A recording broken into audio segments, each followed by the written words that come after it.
thank you. General Galland, Secretary Wormuth, General George, members of Congress. By the way, one of the members of Congress up here, I'm flying up with him, bragging about being from this district and maybe graduating from this district. Stand up, stand up. Fellow graduate, right there.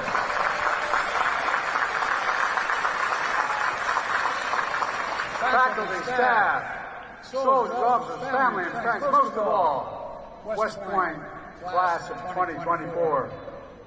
In 1776, British forces had driven General Washington's army out of New York City. British Navy dominated the coast of New England. They could control the Hudson. They could cut colony in half, divide and conquer. Classic strategy. But General Washington saw it coming. He knew there was a place on the Hudson where the river bent, with a plateau overhead. The Americans placed artillery batteries along the river, stretched an iron chain across the water, and built a fort on a plain called West Point. West Point, George Washington said.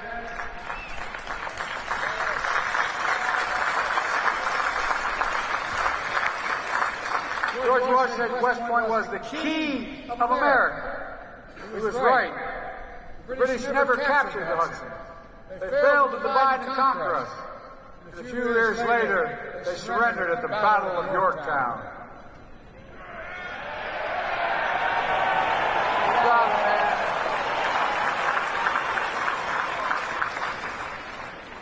The most powerful empire in the world defeated by an army, ordinary people, driven by the sacred cause of freedom.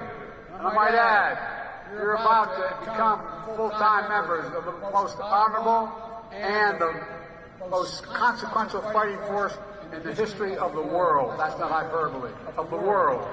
That's the truth.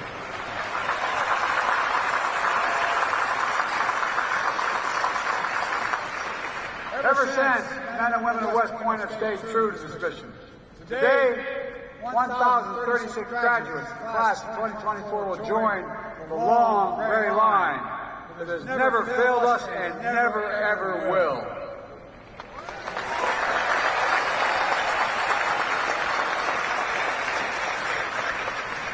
Together, you survived the least barracks, countless hours of PT.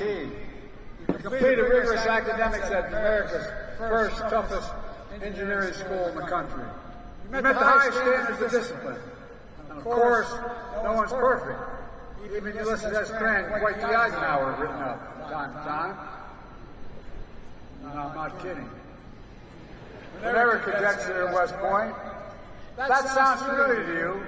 Maybe I can help you today. In keeping with a long-standing tradition, as Commander-in-Chief, I absolve all cadets on restriction for minor conduct offenses.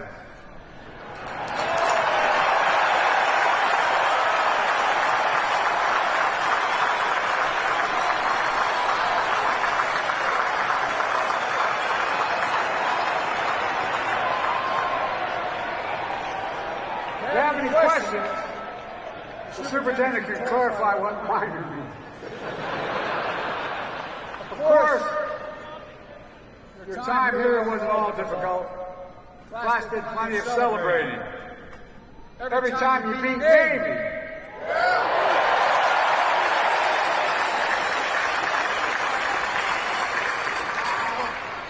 Now look, lots of West Point classes have some wins over Navy. But not every class over a 4 years period beats Navy 51 times.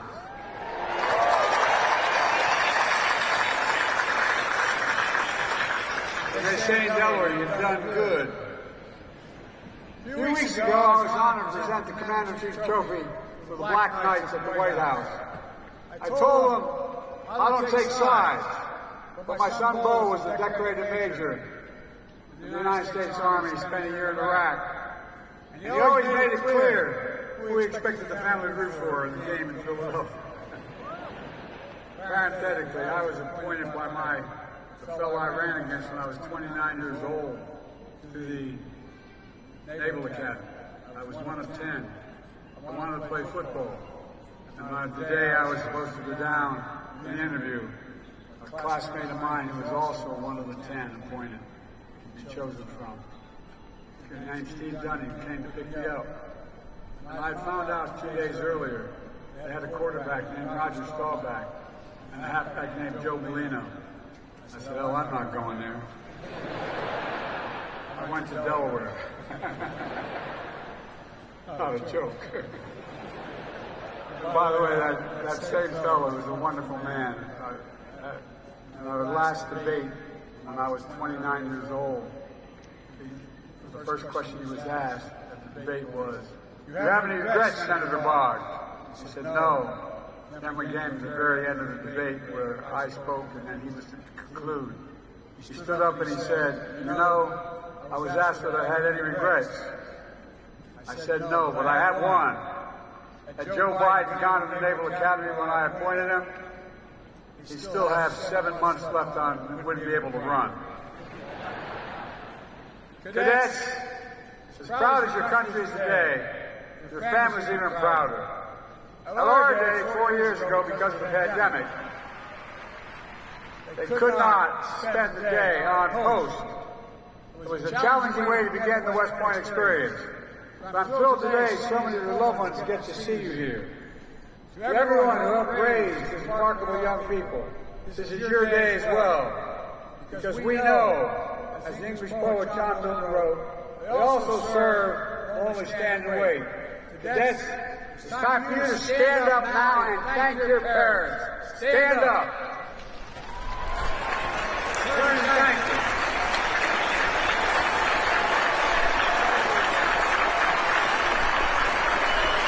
Roll the day.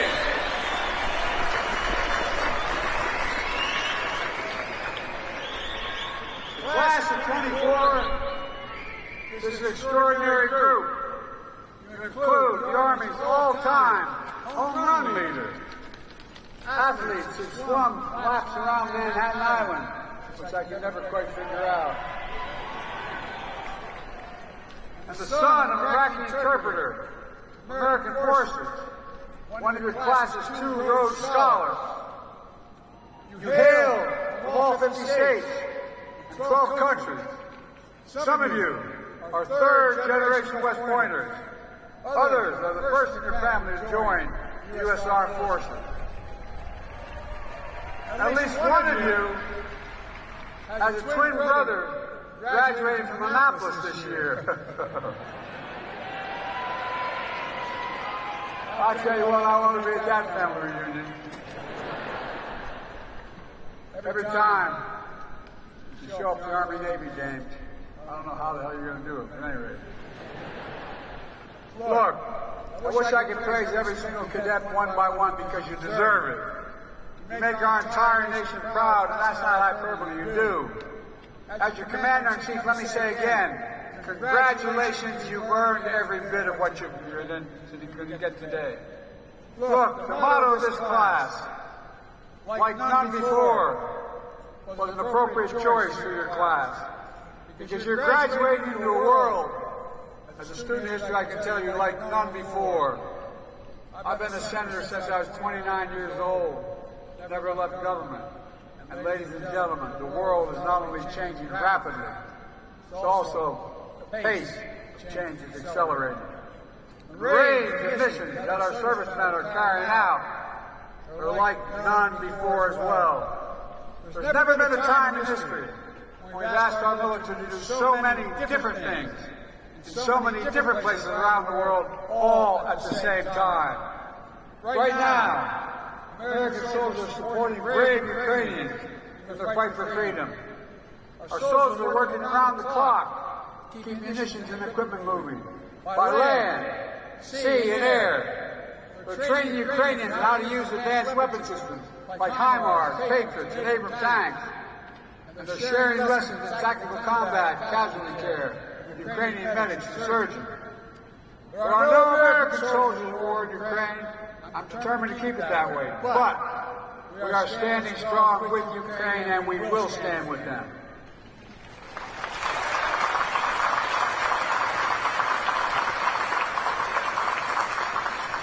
standing against a man who I've known well for many years, a brutal tyrant. We may not, and we will not walk away. Putin was certain that NATO would fracture. I met with him right after being elected president, right after I was sworn in, and we talked about this very issue. The fall, he decided to, look, I shouldn't get into this problem. It gets me a little excited. Putin was certain that NATO would fracture. I said to him in Switzerland, if you want the finalization of Ukraine, you're going to get the finalization, you're going to get the NATOization of Europe. He had a brazen vision which we stepped up and stopped. Instead today, the greatest defense alliance in the history of the world, stronger than ever. Finland and Sweden are our newest members, and they're tough. In the Middle East, while we conduct urgent diplomacy to secure immediate ceasefire that brings hostages home, our Army and Navy have deployed a temporary pier on the Mediterranean in record time to increase life-saving aid to the Palestinians. The U.S. Air Force has conducted food drops, delivering tens of thousands of meals to the people of Gaza. In the face of Iran's recent unprecedented attack on Israel, we brought partners together, including Arab nations, to repel the sustained assault. The man running the operation on the ground, General Eric Kurilla, head of U.S. Central Command, West Point, 88. General Kurilla did a superb job. I was in the Situation Room with our national security team. He was on the screen from the region. We knew the attack was coming, but weren't sure precisely when it would begin. Then at 6:34 p.m., the general said to me, Mr. President, we just got ballistic missile launches from Iran toward Israel. 6 minutes later, he said there are 30 missiles in the air. 4 minutes after that, he said there's 75 missiles in the air. Then he said over 100 missiles in the air. Under incredible pressure, General Kurilla and the combined joint task force performed exceptionally from sea, air, bases nearby. Thanks to the 99% of the missiles and drones of Iran never reached their targets because of the quality of our forces. We swiftly ended.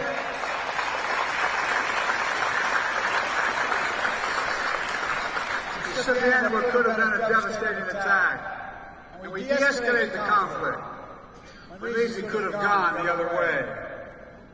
On the other side of the world, in the Indo-Pacific, we deepened our alliances. We created new ones, like AUKUS, our new strategic partnership with Australia and the United Kingdom. With a trilateral cooperation we forged with Japan and the Republic of Korea that no one thought was possible. Two of our allies cooperating on strategic defense thanks to our leadership. We've begun the new trilateral partnership with Japan and the Philippines as well. We elevated the Quad together with Japan, India, and Australia to advance free, open, secure, and prosperous Indo-Pacific. We're standing up for peace and stability across the Taiwan Straits. We depended on our strategic partnership with Vietnam. I wonder if the classes of '74 here today could have imagined that they were sitting where you were at the same time during Vietnam. The upshot of all this, across vastly different regions, very different challenges. Our women and men in uniform are hard at work, strengthening our alliance, because no country has allies like ours, investing in deterrence, when anyone who thinks they can threaten us thinks again, defending our values by standing up to tyrants and safeguarding the peace by protecting freedom and openness. Thanks to the U.S. Armed Forces, we're doing what only America can do.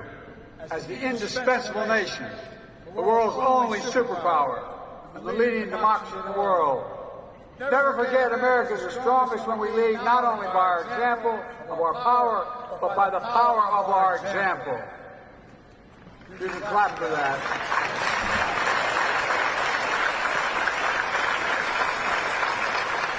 I want to mention one additional way we've made progress. Every member of our armed forces must always be safe and respected in the ranks. For the first time in nearly a decade, rates of sexual assault and sexual harassment have gone down across the active duty forces. It's long past time to end the scourge of sexual violence in the military. Once and for all, and we can do this. Cadets, make no mistake, there remains a hard power world. You can't draw any other conclusion. When powerful nations try to coerce their neighbors, or terrorists attempt evil plots. That's why I'm making historic investments in our military, overhauling our defense industrial base. For decades, America has had the most powerful military in the world. And that happens because we choose to make it happen.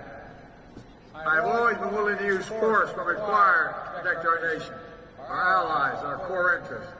When anyone targets American troops, we will deliver justice to them. That happened earlier this year, when 3 heroic members of the U.S. Army Reserve were killed in an unmanned drone attack in northeast Jordan. In response, we launched dozens of successful airstrikes against Iran-backed militants. And we'll never forget to honor the memory of those warriors who gave their lives to fight against terrorism. Cadets, West Point has made you leaders of character. In minutes, you'll be United States Army officers. In time, some of you will serve in powerful roles at headquarters, the Pentagon, even in the White House, to confront challenges the previous generation of soldiers couldn't imagine. When that happens, hold fast to your values you learned here at West Point. Duty, honor, country. Hold fast to your honor code, which says, quote, we will not lie, steal or cheat, nor tolerate those who do, end of quote. And above all, hold fast to your oath. On your very first day at West Point, you raised your right hand, took an oath, not to a political party, not to a president, but to the Constitution of the United States of America, against all enemies, foreign and domestic.